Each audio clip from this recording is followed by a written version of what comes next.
a neuronic pre-capitalist past of giant lizards, pulsating heat, and dreamlike surrealist regression. The glowing silt banks are described by Kerans, suffering the delusional waverings of a fever, as being like the lost but forever beckoning and unattainable shores of the amniotic paradise.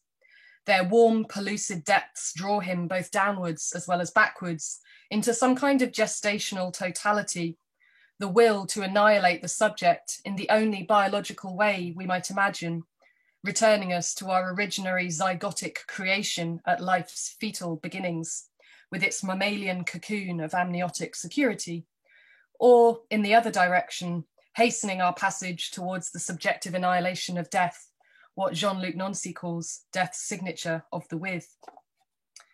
Lashed by rain, exposed to sun, dehydrated, and vacillating dangerously between lucidity and hallucination, Keran staggers towards his final descent into the phantasmagoric forest at the end of the novel. That he had travelled over 150 miles southward, Kerans could tell from the marked rise in temperature. Again, the heat had become all-pervading, rising to 140 degrees, that's 60 degrees Celsius, not far off perhaps from the 48 degrees that we've seen recently in British Columbia. And he felt reluctant to leave the lagoon with its empty beaches and quiet ring of jungle. For some reason, he knew that Hardman would soon die and that his own life might not long survive the massive unbroken jungles to the south. Half asleep, he lay back thinking of the events the past years that had culminated in their arrival at the central lagoons and launched him upon his neuronic odyssey. At last, he tried the crutch to his leg again, and with the butt of the empty 45 scratched on the wall below the window, sure that no one would ever read the message, 27th day, have rested and are moving south, all is well, Kerans. So he left the lagoon and entered the jungle again, within a few days was completely lost, following the lagoon southward through the increasing rain and heat, attacked by alligators and giant bats, a second Adam searching for the forgotten paradises of the reborn sun. It might be one of Ballard's stilted symbolic leitmotifs. Throughout his early fiction, we see lean, rational, middle-class men become increasingly dishevelled, doctors, architects, journalists, and academics, who wander into shimmering delirium when confronted with the irrepressible forces of entropic decline and devolutionary societal descent. Kerans and Strangman in The Drowned World, Dr. Edward Sanders and Ventris in The Crystal World, Robert Lang, Wilder, and Anthony Royal in High Rise, Robert Maitland in Concrete Island, Dr. Charles Ransom and Richard Foster Lomax in The Drought. Ballard returns again and again to the image of these dispossessed Adamic figures, searching for their own personal eschatological moment through a series of hostile landscapes. These figures invariably surrender to the seductive pull of their psychic inner space, and the lurid and strange contours of their schizophrenic inner worlds comes to replace the environment that surrounds them. As one critic puts it, in these novels, Ballard pointedly registers the loss of the human in his protagonists without humanist hand-wringing. These disaster novels, in other words, are not cast as dystopian novels with their typical mourning of loss. They are rather novels of adaptation to environment beyond the good and evil of a human value system. Ransom's attitude here and his desire to give himself up to the landscape, to become absorbed by it, even destroyed by it, conveys a distinctly anti-humanist strain that Ballard explores throughout his early 1960s disaster fictions. I'm reminded of it in Jeff Vandermeer's Southern Reach trilogy from 2014, in the terrifying beauty and desolation of Area X, which exerts an irresistible gravitational pull towards self-destruction for the biologist who disappears into the monstrous landscape, having left behind a note that says, quote, "To remain human somehow seems pathetic." Written at two key historical moments that mark the emergence and subsequent amplification of eco-catastrophe narratives, that is, in the early 1960s when Ballard published the Disaster Quartet, and later in the mid-2010s when Vandermeer has been writing. I think these texts reveal the imbrication of human subjects within threatening and environmentally ravaged apocalyptic landscapes. Eco-catastrophe narratives are fundamentally involved then in a post-humanist critique of anthropocentric thinking. In ecological dystopias, as Rudolphus Tiewen puts it, the end of the world is near and human beings need to be taught humility in order to prevent the collapse of the planet. This humility requires human beings to see themselves in a wider context of beings, animal, vegetable, and mineral, sharing our planet. But is narrative the most appropriate form for building this kind of humility, I wonder? In Eco-Criticism on the Edge, Timothy Clark asks whether fiction is even capable of apprehending the non-human scale of geological and ecological duration required to grasp the Anthropocene in its proper context of climatological change over tens of thousands of years. As he writes, the still dominant conventions of plotting, characterization, and setting in the novel need to be openly acknowledged as pervaded by anthropocentric delusion.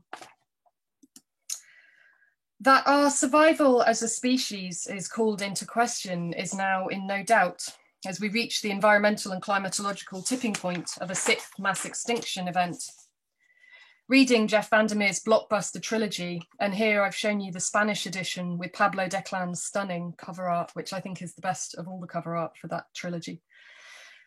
Reading it in light of Ballard's earlier eco-catastrophe texts, in which actually there's only one catastrophe in the drought, the desertification, which is actually caused by anthropogenic climate change, I think offers an interesting periodization for what I'm going to call hypnotic inhumanism. In these eco-disaster narratives, protagonists are drawn inexorably towards those forces that will destroy them, forces that are ambivalently shown to be rich in aesthetic resources, inducing an awe-inspiring reverence that transmutes this romantic sublime into something darker, more eco-Gothic. Dark ecology, plant horror, the monstrous vegetal, the Lovecraftian oat weird, and the claustrophobic uncanny of primeval caves and cave dwelling is the context for what I'm going to sketch out today, in sifting through this curious anti-humanism for clues as to its ontological potential. I want to argue that these weird, often surreal images of human characters surrendering themselves to particular environments, desiring to become part of the organic and inorganic worlds that will destroy them, and thereby obliterating their own pathetic anthropocentrism, can, when read in a particular way, secrete glimpses of the kind of utopian post-humanism that we desperately need in this time on this planet. So first then, a word or two about utopia and inhumanism. It might seem perverse to assert that the inhuman could possibly be utopian. Thomas More's Virtuous Commonwealth, after all, is an object lesson in Erasmian humanism. As universal intellectuals, humanists such as Erasmus and More spoke, as one scholar puts it, on behalf of a not yet existent Christian and humanist commonwealth, and thereby forged an autonomous social discursive space in which human reality could be examined and reinvented, a social world made by humans, for humans, rather than any transcendent or metaphysical realm. But there is in fact a post-humanist strain in utopian philosophy that remains, to the best of my knowledge, entirely overlooked in post-humanist thinking and almost entirely ignored in contemporary utopian studies as well. I take my cue here from the German utopian philosopher Ernst Bloch and his little-known theorization of natural futurity in the late text Tübinger Einleitung in die Philosophie from 1963, which was translated as The Philosophy of the Future in 1970. In a chapter titled Indications of Utopian Content, Bloch writes that the humanum has a wide range and cannot be restricted to anthropology pure and simple. Dismantling the progressivist notion of linear historical time and its sequence of civilizational stages, Bloch argues that we perpetuate our own alienation in the sense that Marx outlines in the Economic and Philosophical Manuscripts of 1844. By divorcing historical from natural time, ascribing density only to the human activities of recorded history occludes a richer temporal sweep of natural, geological, and environmental processes of which humans are a part. If there is only time where something is happening, he asks, what if very little happens, or the something happens only with incredible slowness? Is the slow millennial murmuring of leaves in the breeze or water coursing seawards really only longer or just as dense as one bare Russian 1917? And I think I've got the quote. Yeah, here we go. So here's another one for you. He says, all these questions must be taken in a purely objective sense, not as questions solely about the time of human experience beyond the geological millennia. All epochs, not only those which are humanly historical, have to be comprehended in relation to the differentiations in the density of historical and material occurrence of its tendencies and contents. And whilst it's true to say that Bloch's provocation does remain grounded within a fundamentally Marxist and humanist project, by which I mean he seeks to extend the boundaries of the human to encompass the vaster array of cosmological activity, so that then the anthropocentrically framed subject might finally feel at home in the world. I think his insistence that we understand pre-human nature as enacting its own agentive density, unfolding in its own glacial time and remaining pregnant with its own futurity beyond the human, actually offers a radical thought experiment in the vein of recent theoretical contributions to the new materialisms and post-humanist theory, particularly ecological or environmental post-humanism. Liberating the utopian impulse from its Mauryan humanist origins then allows us to focus our critical attention on the relationship between post-humanism and subjectivity, uncovering utopian Spuren, traces, in those aesthetic forms and narrative styles that offer us a glimpse of something beyond the cage of subjective experience, whether intersubjective, distributed among numerous subjects, proto-collective, or beyond human understanding altogether. We might read in Bloch's ideas about natural historical time and natural futurity, a gesture of incipient post-humanism that can help us uncover this post-anthropocentric structure of feeling. And whilst this might be a post-humanist endeavour, it need not be an anti-humanist one. As Rosi Braidotti teaches us, post-humanist thinking releases the human subject into an expanded affective and ontological realm of connectedness, mutual affordances, and relationality. Patricia McCormack makes a similar point in her use of the term a human, as set out in the fiery introduction to her 2020 book, The A Human Manifesto, and I quote, "This manifesto may seem to hate humans. It does not. It simply sees different trajectories to the more typical political academic human versus human arguments. It is a manifesto of joy. But the joy is for all life, not only ours. It is a manifesto that repudiates hierarchy, that refuses some human rights should be privileged over others, and that human rights should be privileged over non-human." End quote. So to be a human is not the same thing as to be anti-human, and to be inhuman, as we will come to see, could be something else altogether. Increasingly, everywhere I turn at the moment, looking across scholarly and para-academic literature published within and around the environmental humanities, this sentiment of joy for all life, not only ours, volleys around. I see it in Robert Macfarlane's joyous, terrifying descent into the depths of limestone caves, ancient catacombs, and sweltering rock salt mines. In Anna Lowenhaupt Singh's reverence for the Matsutake mushrooms that upend any and all epistemological and ontological categories, and in Merlin Sheldrake's rejoinder to look beyond the animal kingdom and uncover the mysterious, mind-blowing mycelial and fungal worlds beneath our feet. I see it too in Rachel Carson's insistence that the living ocean beneath our passenger ships is a rich topographical realm of biospheric diversity, and Philip Hoare's poetic love songs to the sea. This joy is evident even in Jeffrey Jerome Cohen's Geophilia, where he describes stones as being, quote, "rich in worlds not ours, while we are poor in their duration." I'm interested in particular in the in the organic and non-organic life beyond the animal kingdom. And so what I'm going to describe sits adjacent to the fascinating field of critical animal studies, but doesn't really provide an intervention there. I've been collecting texts in literature, film, art, sculpture, and video installation that convey the different kinds of non-human agency theorized by scholars working in the new materialist turn. I'm thinking here of people like Donna Haraway, Rosie Braidotti, Stacey Alaimo, Claire Colebrook, Patricia McCormack, Timothy Clark, Astrida Naimanis, Steve Mentz, and Melody Dew.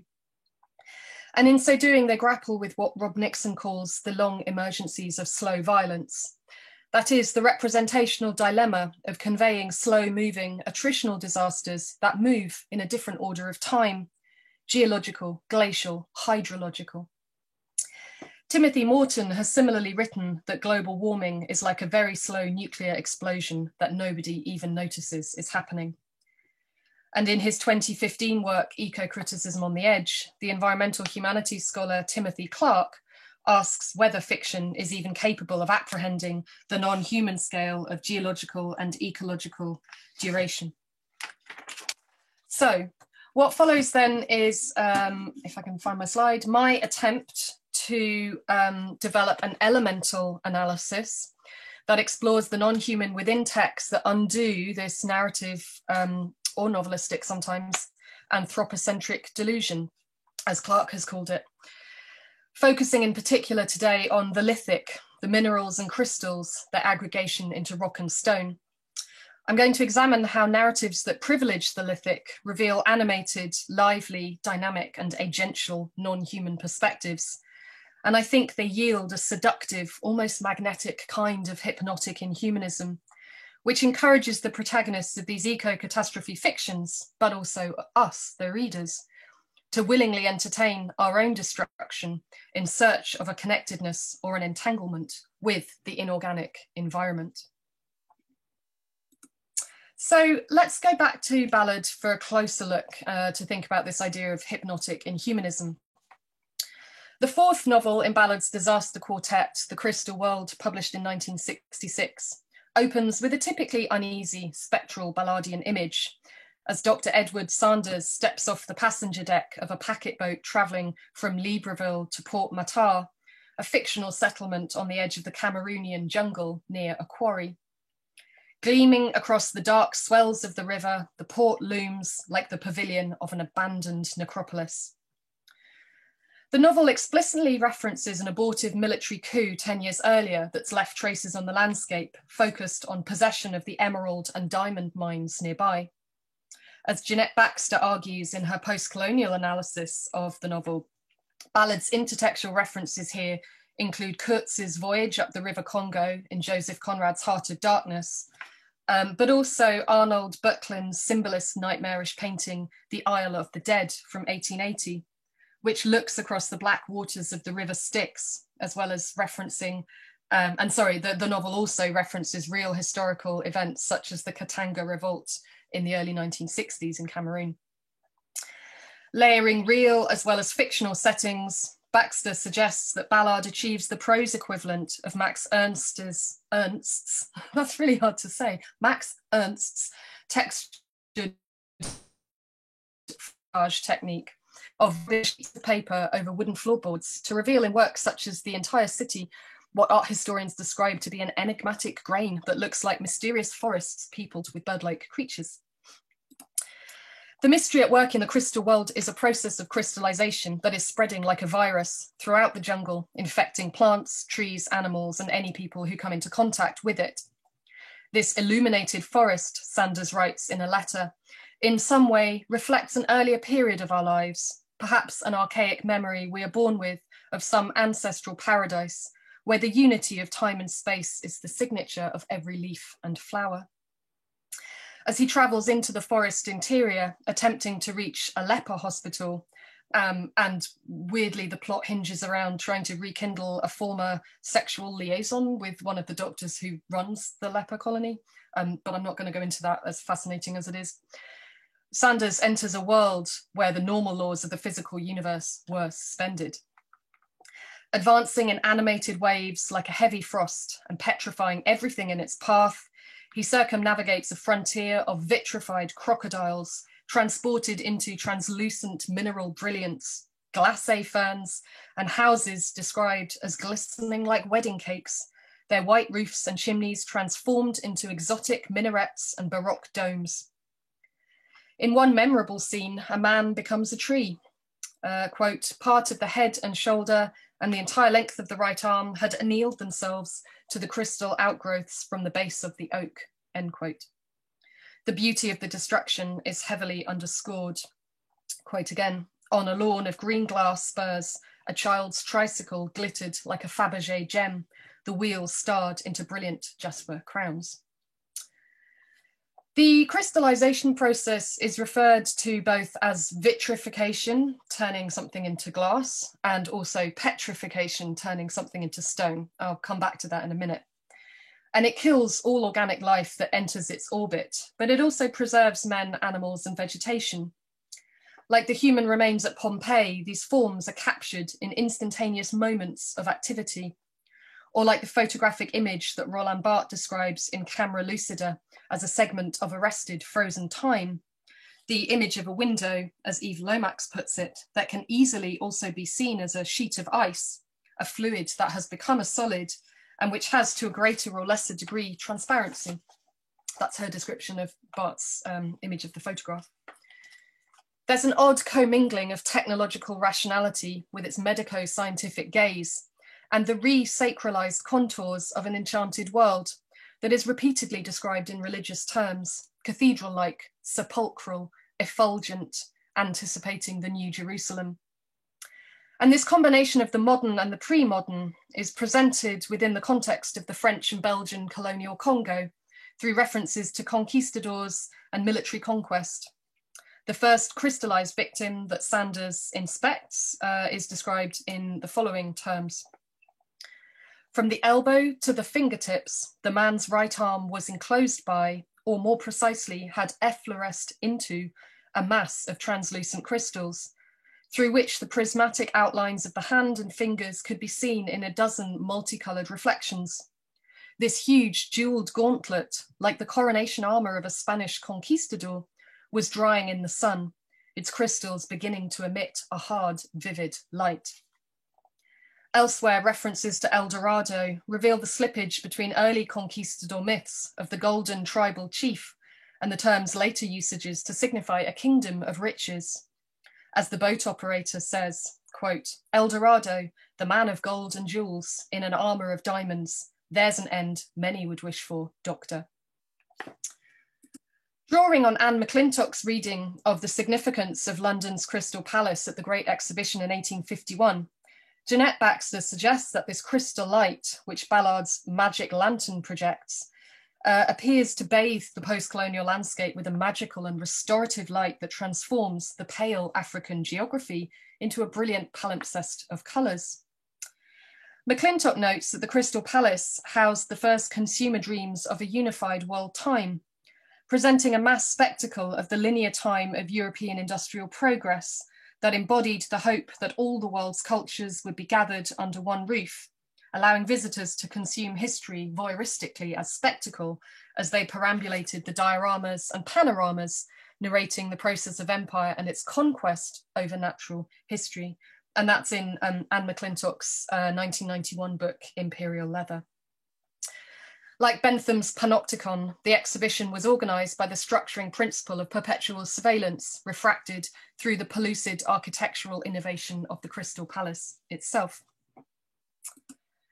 So let's see how this voyeuristic colonial gaze, this crystallised aesthetic, is presented but also deconstructed in the crystal world. It has something to do with the Great Exhibition's unification of global capitalist time, as Anne McClintock explores, I think. The crystallization process is then compared with the crystalline structures of viral infections. And not to be forgotten, this novel is centrally concerned with a leper colony, so you can also consider it to be a plague narrative. And the lepers are described as being immune to time. Despite the fact that the crystallization affects human and vegetative life, Ballard presents the encroaching crystallization in organic terms, so it gradually becomes synonymous with the jungle. But it's also worth mentioning that the crystallization in a kind of info dump backstory has come from outer space and arrived on Earth from elsewhere in the solar system. And I think this suggests what we might call the novel's eco-Gothic strain, although this term wasn't obviously in usage when Ballard was writing. Drawing on pervasive cultural anxieties about forests and their forbidding interiors to subvert the reader's expectation by presenting an arboreal realm that promises vitrification and death, and yet also embalms its victims in a resplendent light that hints both at messianic revelation as well as enlightenment knowledge, clarity, and illumination. There's something almost rejuvenating about the forest, Sanders breathlessly exclaims to Ventris, to which Ventris enigmatically replies, "We've all been here before, Doctor." It facilitates then the Jungian regression that we've seen in the drowned world. And here is a quote towards the center of the novel. "The beauty of the spectacle had turned the keys of memory, and 1,000 images of childhood, forgotten for nearly 40 years, filled his mind, recalling the paradisal world when everything seemed illuminated by that prismatic light described so exactly by Wordsworth in his recollections of childhood, that the magical shore in front of him seemed to glow like that brief spring." The reference to Wordsworth's preludes here recalls what Jonathan Bate called the geological sublime's influence on romantic ecology. And this, I think, is where our crystallized aesthetic begins to sharpen into focus under the valence of a new materialist analysis. The clue here is the connection between vitrification turning into glass and petrification turning into stone. With its jeweled vegetation, vitrified river, and carboniferous crust, the crystallized forest in Ballard's novel is repeatedly referred to as petrified, as having turned not just into glass, but into stone.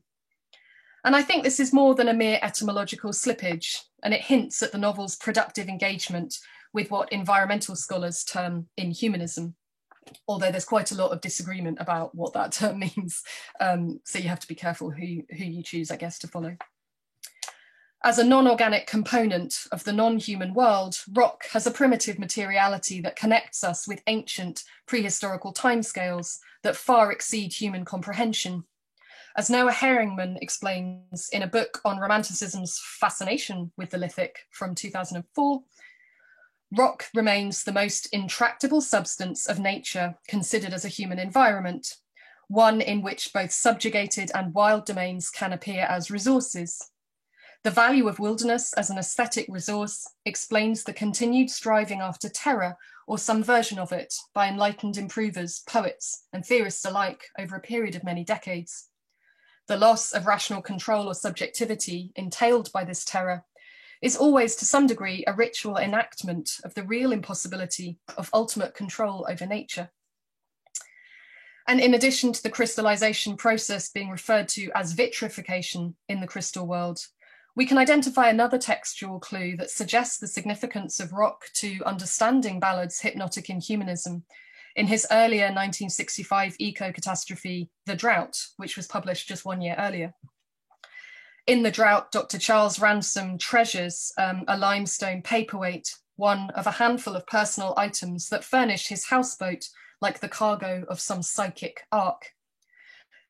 Cut from chalk cliffs with a child, Ransom's homemade limestone paperweight contains, quote, fossil shells embedded in its surface, bearing a quantum of Jurassic time, like a jewel, end quote. As Robert Macfarlane writes in his 2019 book, Underland, limestone is formed from the calcium carbonate skeletons and shells of ancient marine organisms compressed through the millennia. Quote, in this way, he says, limestone can be seen as merely one phase in a dynamic earth cycle, whereby mineral becomes animal, becomes rock, rock that will in time, deep time, eventually supply the calcium carbonate out of which new organisms will build their bodies, thereby re-nourishing the same cycle into being again. When viewed in deep time, he says, things come alive that seemed inert. Deep time is kept by stone, ice, stalactites, seabed sediments, and the drift of tectonic plates. Deep time opens into the future as well as the past.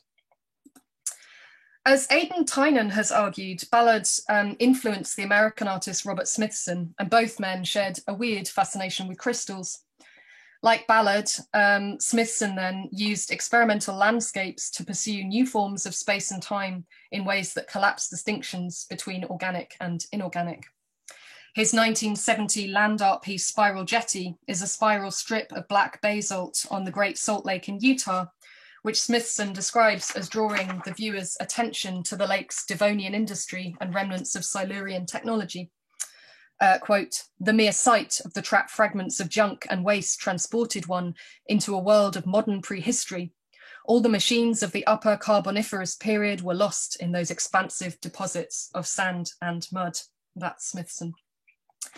So like Ballard's archaeopsychic temporality in the drowned world, with its oversized Triassic plant life and pulsing reptilian temporality, Smithson's land art returns time and again to the properties of the mineralogical, and of crystal in particular, to convey entropic landscapes characterized by inorganic rocks and compounds rather than organic plant life, pregnant with the decay and desiccation of deep geological time. There's a utopian strain to this elemental approach. Jeffrey Jerome Cohen and Lowell Duckett call it elemental eco-criticism. The less human the collective, they write, the more humane it may become. And by less human, we do not mean the world without us, but a disanthropocentric re-envisioning of the complicated biomes and cosmopolities, within which we dwell. When Sanders voluntarily returns to the crystallized forest at the end of the crystal world, in an attempt to recover the missing fragments of himself living on in their own prismatic medium, we might read his decision to embrace death via the self-immolation of vitrifying, petrifying crystallization as an incipient gesture of dis or post-anthropocentric solidarity, inhuman and yet, according to this definition, perversely more humane. Inhuman agency, as Cohen writes, undermines our fantasies of sovereign relation to environment, a domination that renders nature out there, a resource for recreation, consumption, and exploitation. This idea of an elemental approach to rethinking human, non-human relations beyond reductive nature-culture binaries and beyond even, in fact, species boundaries is at the heart of these fictional but also theoretical interventions into the question of human survival in the Anthropocene, and particularly of note are theoretical contributions within feminist, queer, post-colonial and new materialist theory. In her 2018 book, A Billion Black Anthropocenes or None, the professor of inhuman geography, she got to choose a great job title there, Catherine Yusuf, argues that the field of geology in which the periodizing geological idea of the Anthropocene originates is inseparable from colonialism and the privileging of whiteness. As she demonstrates, the universalizing logic of geology is not politically neutral. We might assume that as an earth science dedicated to the study of the material Earth, or to any other terrestrial planet or satellite, its rocks, strata, evolutionary history, and environmental history, that the discipline of geology is objective, empirical, based on physical facts and their relations, outside of the sphere of human political culture.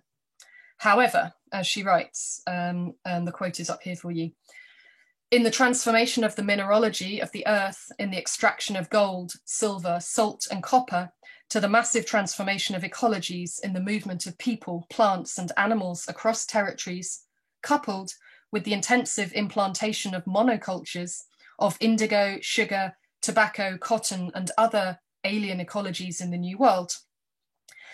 The complex histories of those afterlives of slavery continued in the chain gangs that laid the railroad and worked the coal mines through to the establishment of new forms of energy, in which, as Stephanie Leménager comments, oil was literally conceived as a replacement for slave labor. And there's a concept of black oil that petroculture scholars refer to. Black gold as well. The materials that geology studies, subterranean rocks, metals, and the stored energy of carbon deposited in fossil fuels such as coal, oil, and gas, are therefore intrinsically connected to human activity through extraction and extractivism. and thereby also connected to the social organisation of labour through history. And this organisation, as we know, is conducted along violent lines of slavery and indenture. And what's particularly relevant for geology, as Catherine Yusof shows, is that the inhuman properties ascribed to geological materials like rock, stone, minerals, and metals are also forced upon the slave labour that was essential to the mining of these materials, that accompanied their transportation and was a part of a system of exchange in which materials were bought and sold as part of the transatlantic slave trade between the 16th and 18th centuries. Her project, In a Billion Black Anthropocenes or None, challenges the racial blindness of the Anthropocene by demonstrating how the empirical study of geology is itself founded on historical geological relations, where classificatory systems identified value in particular subterranean materials and assumed property rights over these materials. And in so doing, they dispossessed indigenous communities while subjugating them into a position of inhumanity, in which people were reduced to the status of commodities to be bought and sold in a global capitalist network of exchange. Geology's whiteness, as she suggests, is at the same time an expression of anti-blackness. It is so entrenched within the discipline that it usually goes unnoticed. The white utopia of industrial progress, as the Jamaican novelist and critic Sylvia Wynter puts it, was a black inferno. So the fossil objects of geological study then are inseparable from racial logics of extraction and environmental harm, as well as a classificatory system that divided human agents from inhuman material or matter. Turning to the more apocalyptic, dystopian and eco-catastrophic implications of the Anthropocene, Yusof notes then that this might seem to offer a dystopian future that laments the end of the world, but imperialism and ongoing settler colonialisms have been ending worlds for as long as they have been in existence. And here's the kind of crucial bit, I think, of her argument. The proximity of black and brown bodies to harm in this intimacy with the inhuman is what I'm calling black anthropocenes. It is an inhuman proximity organized by historical geographies of extraction, grammars of geology, imperial global geographies, and contemporary environmental racism.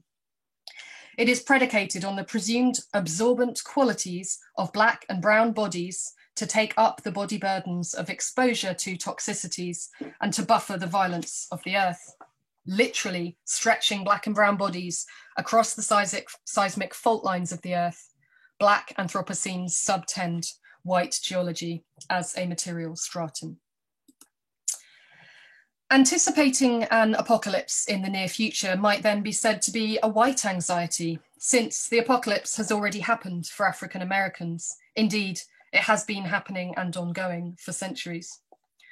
In N.K. Jemisin's multi-award-winning fantasy trilogy, The Broken Earth, this idea that the disaster has already happened and apocalyptic survival remains an ongoing ontological condition is developed in a really intriguing way. This world is in many respects as brutal a place as the charred, ash-covered hellscape of Cormac McCarthy's extinction narrative, The Road, or the terrifying near-future California of Octavia Butler's Earthseed books, with its plague of drug-induced pyromania and everyday traumas of rape, murder, human slavery, and religious fanaticism.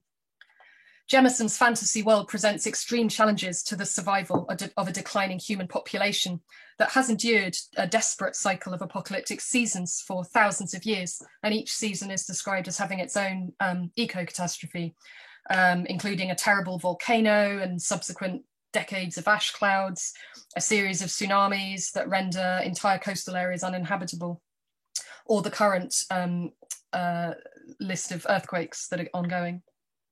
And the cycle was initially triggered, according to legend, by Father Earth's anger at humanity. In this world, the Earth is alive, sentient, and vengeful, intent on destroying humanity, described as the hateful, waiting planet beneath their feet, a planet that wants nothing more than to destroy the life infesting its once pristine surface. Elsewhere, I've called it Arcadian revenge, and it brings to life the revenge fantasies of an earlier generation of biocentrist deep ecology, in which, taken to its extreme, James Lovelock's Gaia principle could be used to justify the extinction of those species that cause untold suffering for other species. The whole of life, Gaia itself, then might benefit by the removal of certain of its constituent parts, by which the deep ecologists mean the humans. So how is stone significant here? Well, the current apocalyptic season has left the planet subject to frequent tectonic shifts. Catastrophic earthquakes and volcanic eruptions have shrunk habitable human communities to an equatorial stretch known as the stillness. Some of the human population are born with an ability to manipulate seismic activity, and these characters are known as orogenes and are brutally exploited. This exploitation includes the routine murder of young orogene babies and children, even at the hands of their own families, being sold into a state-sanctioned system of academies where their seismic powers can be honed and harnessed to help quell earthquakes and ensure the safety of remaining human settlements. But most brutal of all, the practice of placing comatose orogene children in a seismic network to function as living nodes within a system of protection that causes them untold suffering. In the first novel, The Fifth Season, Jemison's black protagonist, spoiler alert, I'm just going to reveal the important part about this text, appears in three different characters, Essen, Damaya, and Cyanite, a monstrous young girl in the first part whose magical abilities have the power to murder people around her, then as a young woman apprenticed to a powerful professional orogene with whom she also has to breed to ensure the continuation of these orogene children used in the networks, and a mother on a quest to find her missing daughter. I'll refer to her as Essen for now. I think Essen exhibits the kind of intimate relationship with rock that Yusof describes in A Billion Black Anthropocenes. Here she suggests that geological materials such as earth, rock, and stone offer Black artists and writers a powerful imaginative force for rethinking history and subjectivity outside of the colonial relationship. The inhuman, as Yusof says, can be claimed as a different kind of resource than in its propertied colonial form, a gravitational force so extravagant that it defies gravity. In Black and Indigenous studies, this so-called stoniness connects the dehumanized Black subjects of the slave trade with the earth that they labored on and into which they'd been transplanted from their native lands. And we've got a quote here: "The brittle broken rocks and bones forced together in mines, in the cut of cane on the plantation, this stoniness of bodies held against the imagination of a Black life as an empty sign of property that positioned them as a receptacle for white desire and violence." So in the second novel of the trilogy, I'll leave this quote up here, but I don't think I'm going to have time to read the whole thing. Essen is learning to expand her orogene powers, and we get, this is a kind of indicative passage of what it feels like from her point of view to control seismic movements around her. She's able to kind of focus her attention through the geode's crystal substrate, through its shell, burrowing into the rock that surrounds it, flowing around the warps and wends of ancient cold stone. She can move between the infinitesimal particles of silicon and calcite, and she can even sense generations of the sea life that were born and lived and died to then become the oceanic floor, forming layers and compacting. As she explores her orogenic connection through these geological layers of substratal earth, rock, and crystal, Essen experiences the ongoing life and liveliness of what geology would term dead or inorganic forms. However, these forms, and I think these books forcefully remind us, are simply stored energy. They are only dead according to a human sense of time or anthropocentric time. If we think about them within the much larger timescale of geological duration, they contained life some millions of years ago, and this life or stored energy continues to pulse through them. Let's consider then what the eco-theorist and medieval studies scholar Jeffrey Jerome Cohen calls lithic eco-materiality.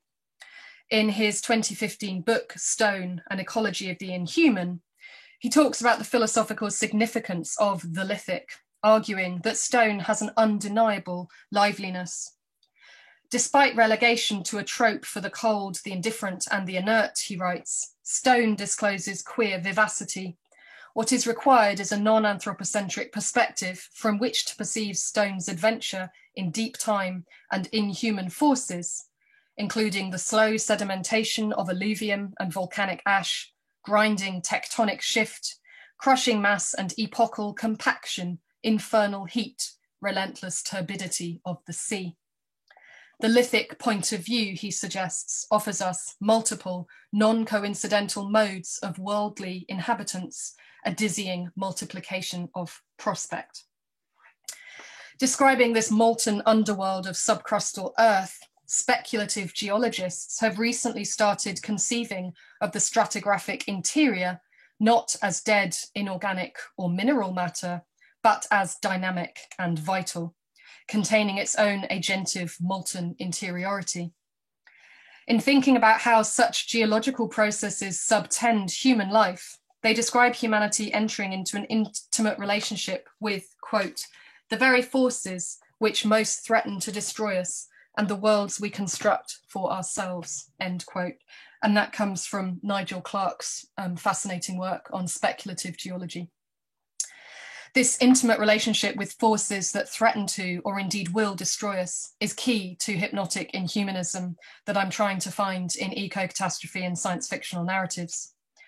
And Yusuf's argument that attuning our critical readings to a geological optic and intimacy, I think, can help us conceive of the inhuman as necessary, because we need to understand it as a different kind of resource than in its propertied colonial form.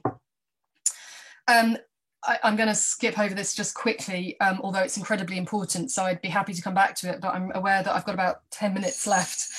The utopian possibilities of the inhuman then... Just to say, Caroline, you're fine for time, so no need to rush. Yeah, you're okay. Carry on. Okay, thank you. That's good to know. Well, it is really important, and I would feel quite weird skipping it, but thank you. Okay, it brings us to the utopian possibilities of the inhuman, as well as the genocidal implications of liberal humanism, as it has been enacted during the modern period of capitalist accumulation. A new book called Becoming Human, Matter and Meaning in an Anti-Black World by Zakiya Iman Jackson puts it this way. African diasporic cultural production does not coalesce into a unified tradition that merely seeks inclusion into liberal humanist conceptions of the human, but rather frequently alters the meaning and significance of being human and engages in imaginative practices of worlding from the perspective of a history of Blackness's bestialization and thingification. The process of imagining Black people as an empty vessel, a non-being, a nothing, an ontological zero, couples with the violent imposition of colonial myths and racial hierarchy. And literary works, and here she includes Audre Lorde, Toni Morrison, Nalo Hopkinson, Wangechi Mutu, and Octavia Butler, among others. Both critique and displace the racializing assumptive logic that has grounded Western sciences and philosophy's debates on how to distinguish human identity from that of the animal, the object, and the non-human more generally. Okay, her argument then is that alternative conceptions of being have been overlooked in scholarship at inflation, humans and animals within Enlightenment discourse. So that is the bestialization and thingification she refers to here, and sometimes you'll see it called animalization as well. So rather than arguing that the Black and brown subjects of capitalist modernity's genocidal logic were denied humanity, or at least were denied full participation in the category of the human, Jackson asks us to consider how African diasporic art and culture in fact presents a contrapuntal potential, as she puts it, which dismantles the Enlightenment conception of human subjectivity altogether. And it offers a forcefully, quote, dissident, ontological and materialist thinking in Black expressive culture, end quote, which reimagines the interrelations between human and non-human. And I kind of raise this as a problem because I think her argument, which is obviously, it's a very recently published book, is going to be seen as pretty controversial. There are so many Black and Indigenous scholars arguing that denying participation within the category of the human needs continually to be overcome, that it's all very well to fetishize or romanticize the inhuman as a sort of geological category that we might want to descend into as human subjects, but many people were never allowed to be humans in the first place. So I was really struck by how Jackson just kind of went straight there and said that actually we go back and look at Black expressive culture and think about how the non-human offers something forceful, eruptive, and even utopian. And I think that's in line with what Kathryn Yusof is arguing as well. So this relates, I think, to Kathryn Yusof's urgent demand then that we draw on critical Black aesthetics to build, as she calls it, a new language of geology that attends to the racialization of matter, an insurgent geology that is echoed in Robin Wall Kimmerer's call for creating a grammar of animacy. In her new book, Braiding Sweetgrass, Indigenous Wisdom, Scientific Knowledge and the Teachings of Plants, out last year, Robin Wall Kimmerer, who is a professor of environmental biology, but also a citizen of the Potawatomi Nation, argues that such a grammar of animacy is essential, quote, if we are to survive here. A very important quotation for our conference, I think. Returning to N.K. Jemison's Broken Earth series, I think we have a compelling speculative example of Kimmerer's grammar of animacy in the trilogy's most alien characters, the Stone Eaters. Seemingly immortal and completely inscrutable, the Stone Eaters move through the layers of the Earth's core and are composed out of stone. They appear in human guise like marble statues or granite statues. There are a few descriptions here on the page for you to have a look at. Described as having marble skin and jewel hair, finely carved with male human musculature. They don't like to be seen moving. Sometimes they speak without their mouths opening. One says, "We are a very slow people. We cannot die." So what really, I think, struck me in the trilogy is that they communicate using this resonant language of geological and seismological vibrations. There's a particular scene in The Stone Sky where Jemison gives the reader access to the thoughts of a stone eater who describes this unique language known as Earth Talk. She switches easily, as we do, between the words of the conductors and our language, the language of the earth. Her communicative presence is radiant heavy metal, searing crystallized magnetic lines of meteoric iron and more complex layers underneath all this. These novels then present non-human characters, characters made of stone, living inside stone, becoming stone, moving through the subcrustal layers of the inner earth. Over the course of the trilogy, the central character's flesh gradually turns from supposedly human flesh into stone. And I think this offers a fascinating literalization of the enmeshment between humans and rock, what I'm referring to, adapting Deleuze's terms, becoming lithic. Jemison's trilogy then presents a framework for considering such new materialist encounters of first contact with the inner earth that reveal the vital lifelike properties of this seemingly dead, alien and unknowable subcrustal lithosphere. However, like carbon, these forms are simply stored energy and only dead, as I've already mentioned, according to a sense of human time. If we think about them within the much larger timescale of geological duration, they contained life millions of years ago, which continues to pulse through them. I'm going to return here to Robert Macfarlane. His book Underland is so provocative and inspiring, I guess, for this idea. He says, "We tend to imagine stone as inert matter, obdurate in its fixity. But here in the rift, it feels instead like a liquid briefly paused in its flow. Seen in deep time, stone folds as strata, gouts as lava, floats as plates, shifts as shingle. Over eons, rock absorbs, transforms, levitates from seabed to summit. Down here too, the boundaries between life and not life are less clear. We are part mineral beings too. Our teeth are reefs, our bones are stones. It is mineralization, the ability to convert calcium into bone, that allows us to walk upright, to be vertebrate, to fashion the skulls that shield our brains." There's a lovely elusive echo there. Not that I think Macfarlane is doing it deliberately, with Ernst Bloch's talk about utopian practice as being the upright gait, the attempt to walk upright, which connects it with Enlightenment narratives about progress in problematic ways, I suppose. What Jemison has done here is to use the speculative lens of science fiction and fantasy to literalize non-human and non-anthropocentric ideas of time, geological, climatological, planetary time that exceeds far beyond our limited human perspective or understanding.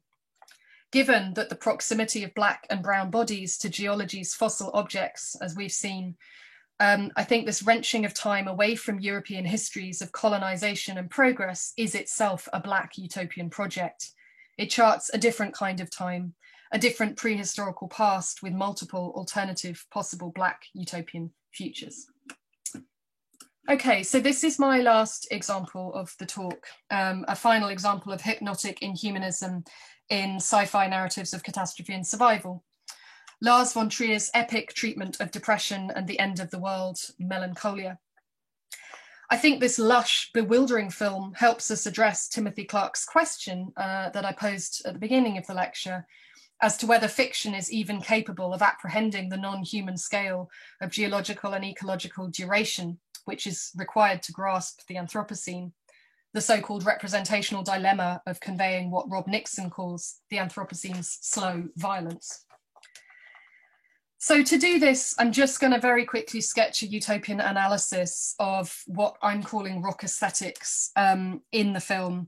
And I think this is a really productive comparison to those two earlier images of inhumanism that we've looked at above, to Ballard's crystallized aesthetics and to Jemison's becoming lithic in the Broken Earth series.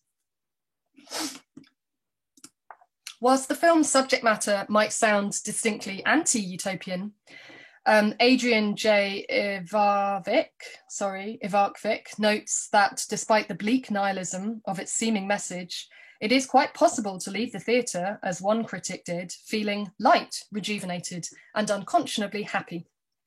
Similarly, Mikkel Krause-Frantzen observes that although Melancholia presents viewers with an act of uncorrupted cinematic killjoy, they should have put that on the poster, shouldn't they?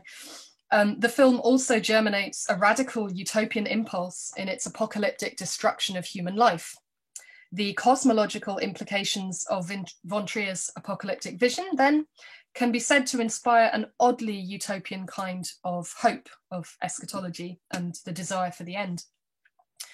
And here's another quote from Frantzen's book, Going Nowhere and the Slow Aesthetics, from 2019.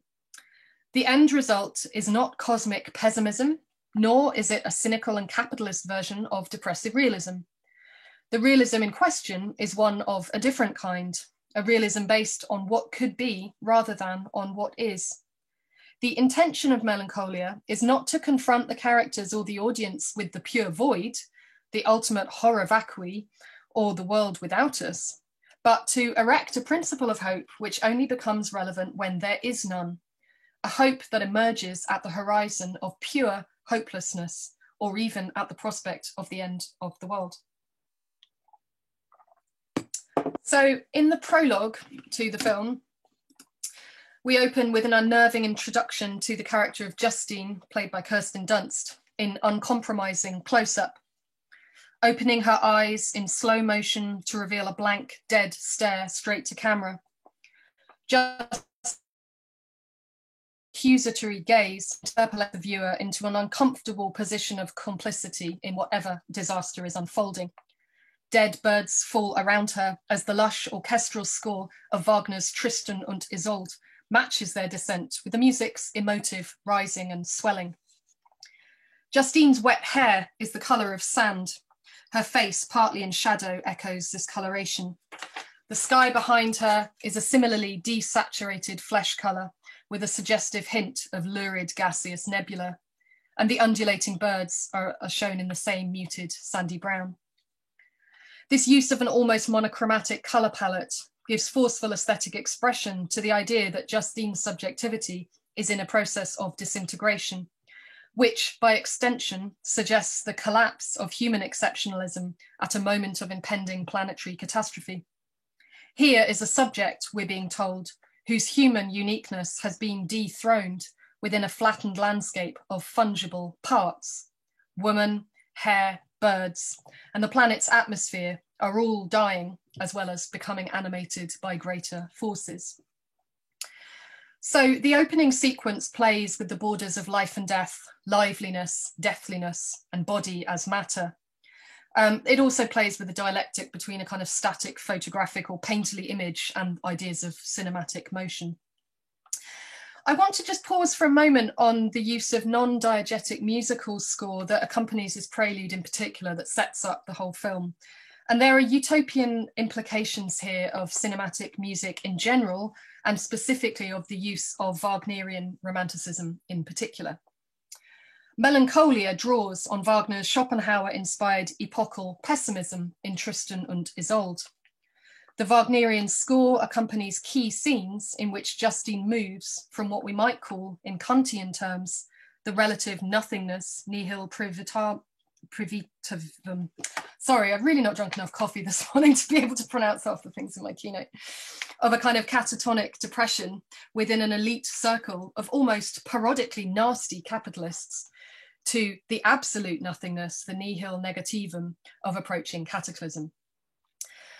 So there's a key scene in which I think we can read this process through the lithic point of view, and this adds a kind of inorganic elemental valence to earlier readings of Wagner's Ring Cycle. Ernst Bloch in particular, in his 1918 text, The Spirit of Utopia, has a whole chapter, or at least, yeah, a whole chapter devoted to the philosophy of music, and a large section that talks about Wagnerian romanticism as itself a utopian kind of music. So there is a precedent for what I'm trying to do here. And I was building on his idea that the music encourages the listener into what he calls a strangely unsubjective animal lyricism. So hold in your mind unsubjective and animal as we go through this scene. Late in the evening, Justine is drawn towards the planet's blue light, and we see her walking somnambulantly across the lawn, followed at a distance by her sister Claire, played by Charlotte Gainsbourg, who looks both fascinated and horrified by what is about to unfold. Under the cover of trees, Claire's uncomfortable voyeurism is rewarded with a sudden crescendo of Wagner's score, Tristan und Isolde, as we see a wide shot of Justine reclining naked on an outcrop of rock at the riverbank. With arms outstretched in a pose of extreme relaxation, but also extreme contrivance, I mean, not to mention discomfort, lying on this sort of scratchy, craggy bit of rock, Justine's pale body is subject to a weird illumination, presented in contrast to the dark forest that surrounds her. Under the aquamarine fluorescence of melancholia, she gazes upwards and slowly caresses herself as her sister watches in disgust from beneath a canopy of trees. For Justine, Melancolia's advance, this is the colliding planet that will end the world when it crashes into Earth, produces an erotic encounter with approaching death and inspires her to transform herself into a work of art. Posing like the reclining nudes of classical painting, here she is both painter and subject, relocating art's perennial celebration of the unattired human form from a soft chaise longue to the damp undergrowth of a woodland setting. Quick but necessary detour if we're going to understand what's going on here, because it is quite weird, but it's very aestheticized. The nude I'm calling it nude bathing scene in a nod to Japanese forest bathing, because that seems appropriate than just a nude scene. This nude scene in Melancholia has been compared by some film critics to John Everett Millet's iconic pre-Raphaelite painting Ophelia. I'm sure you know this image. As one scholar notes, in the painting, vegetation almost overwhelms the composition, as though no part of the painting is free from nature's capacity to colonize space. The whole surface is suffused with competing signs of life, pushing themselves upon our gaze. Ophelia then is suffused with what Paul Barlow calls Millet's distinctly ecological vision of nature, in which the human presence merely forms part of an ever-growing, decaying and regenerating system. And the painting makes an interesting comparison with an earlier, a later work by Millet's, L'Enfant du Régiment from 1854 to 5. So it's painted just a couple of years later, which centers upon a wounded young girl sleeping on marble. And I just want to read you a little passage of Barlow's critique of this image, because I think it's really helpful here. So he writes, "The colours with which the stone are described are fluid.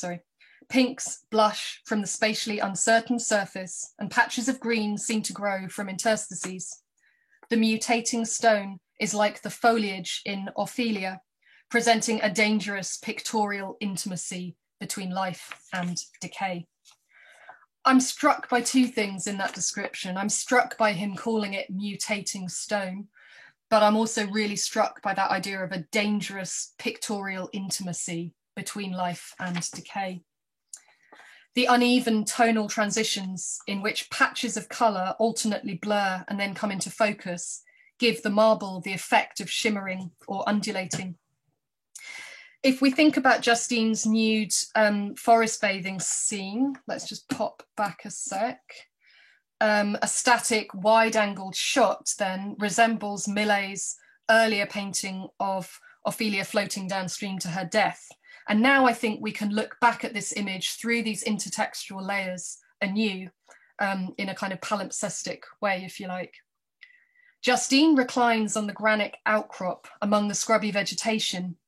This image then is superimposed over Ophelia's watery demise, watched over by the field rose on the riverbank and the symbolic importance of every type of plant and flower that was included in the painting: poppies, nettles, daisies, forget-me-nots floating alongside her. And that painting too can become reimagined through the child in L'Enfant du Régiment, whose sleeping pose is imbued with as much liveliness as the vibrant marble setting on which she reclines. I want to call this rock aesthetics. As we've already seen, rock and stone are representative of geological deep time. In Romantic poetry, they're synecdochic for the environment as a whole, because, as this is Noel Herringman again, paradoxically, the recognition of their alien physicality coincides with the early industrial drive for mineral resources. He suggests that the prominence of rock and stone in Romantic literature reveals what he calls latent counter-hegemonies in the materialism of the environment, by which he means the natural sublime was a much less settled concept than we might suppose in the Romantic period, and its ambivalence marks an authentic otherness, the obverse of the apparent domesticity of inorganic nature. So this is not pastoral. This is much closer to kind of dark eco-Gothic, if you like, plant horror, the monstrous vegetal. In Romantic materialism then, rocks are increasingly coming to be understood as somehow outside of the natural realm, transcendent, mysterious, awe-inspiring, and inherently dangerous. But this sort of denies our connection with that inhuman geology. Sorry, that's not the right side. Jeffrey Jerome Cohen argues that environmental writing often deploys a strategic anthropomorphism, which helps us to develop a human sensitivity to ecological precariousness. And I think Justine's nude forest bathing scene does the reverse of this. Rather than the rock being represented in anthropomorphic terms, which we can argue is what Jemison is perhaps doing in the Broken Earth trilogy, here I think we have a woman transported into a rock-like pose. Perhaps we might think of this as strategic inhumanism. It's an oddly aestheticized image that combines a libidinal investment in the very forces that are about to annihilate her.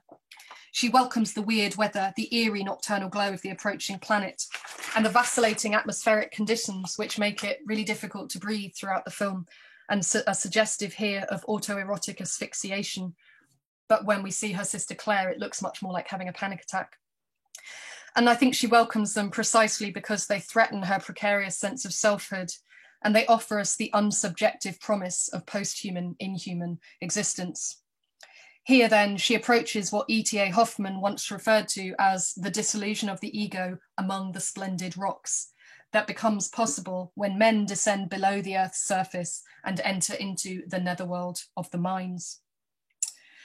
Okay, so just final concluding thought. this is part of a book project, and I move from the lithic to the fungal.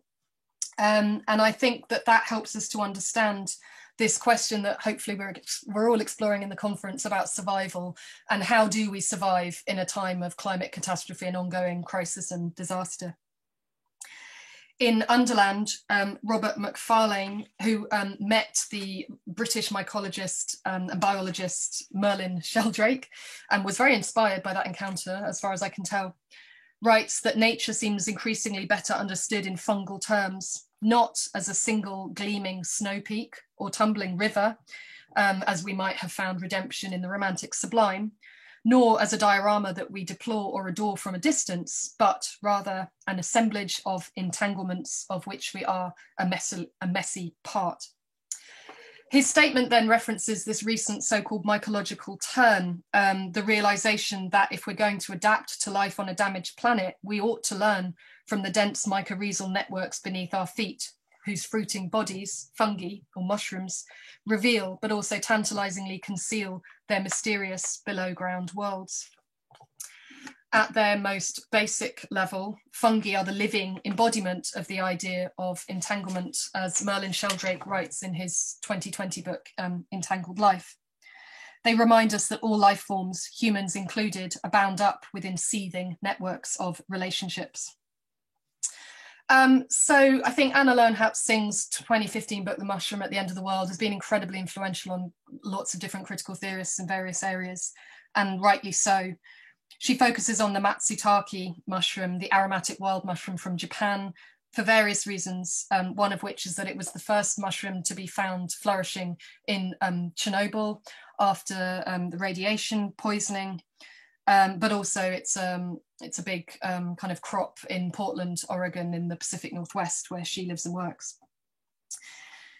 Okay, so the fact that these mushrooms were the first living organisms to re-emerge on the site of Hiroshima's nuclear catastrophe site as well, after the atom bomb was dropped, suggests then that this radioecology encourages us to ask what emerges in these damaged landscapes, what kind of ecosystems on the verge of collapse and subsequent ruination could we perhaps draw our inspiration from.